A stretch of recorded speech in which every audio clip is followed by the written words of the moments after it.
Hi, ഇന്ന് വന്നിറക്കുന്നത് ഒരു cauliflower വെച്ചിട്ടൊരു മസാലക്കറി കേട്ടോ. നാളികേരമൊന്നും ഇല്ലെങ്കിൽ നമുക്ക് ഇങ്ങനെയൊക്കെ ഉണ്ടാക്കാം കേട്ടോ. മഞ്ഞൾപ്പൊടി ഉപ്പ് ഇട്ടിട്ട് നമ്മൾ വേവിക്കാൻ വെച്ചിട്ടുണ്ട്. അടുപ്പത്ത് നമ്മൾ പാത്രം വെച്ചിട്ട് കുറച്ച് എണ്ണ ഒഴിച്ചു കൊടുക്കുക. ഏലക്കായ, പെരിഞ്ചീരകം, പട്ടയും പൂവ് ഇട്ടിട്ട് നന്നായി പൊട്ടി വരുമ്പോൾ നമുക്ക് അതിലേക്ക് ഒരു വലിയ ഉള്ളി മുറിച്ചതിട്ട് കൊടുക്കണം. അത് നന്നായി വഴണ്ടി വരുമ്പോൾ ഒരു തക്കാളി ഇട്ട് കൊടുക്കണം. കുറച്ച് ഉപ്പ് ഇട്ടിട്ട് നന്നായി വഴറ്റിയെടുക്കണം കേട്ടോ.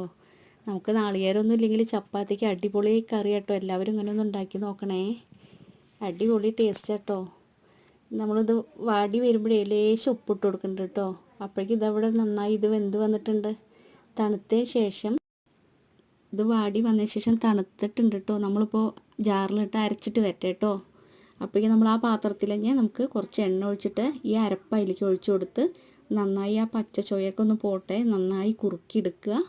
അതിലേക്ക് കുറച്ച് ഉപ്പിട്ട് കൊടുക്കുന്നുണ്ട്. എന്നിട്ട് വേവിച്ച് വെച്ച ആ പൂതിലേക്ക് ഇട്ട് കൊടുക്കുക. ലേശം ഇട്ട് ഉപ്പിടണുള്ളൂ. നമ്മൾ മൂന്നെണ്ണത്തിലും ഉപ്പിട്ടിട്ടുണ്ടല്ലോ. വേവിക്കുമ്പോഴും മസാലക്കൂട്ട് വറുക്കുമ്പോഴും നമ്മൾ ഉപ്പിട്ടിട്ടുണ്ട്. കൂടെ നമ്മൾ കുറച്ച് ഒരു ഗരം മസാല ഇട്ട് കൊടുക്കുന്നുണ്ട് കേട്ടോ. നന്നായി കുറുകി വരുമ്പോഴേട്ടോ ഗരം മസാല ഇട്ട് കൊടുക്കണം. കുറച്ച് മല്ലിയില ഇട്ട് കൊടുക്കണം.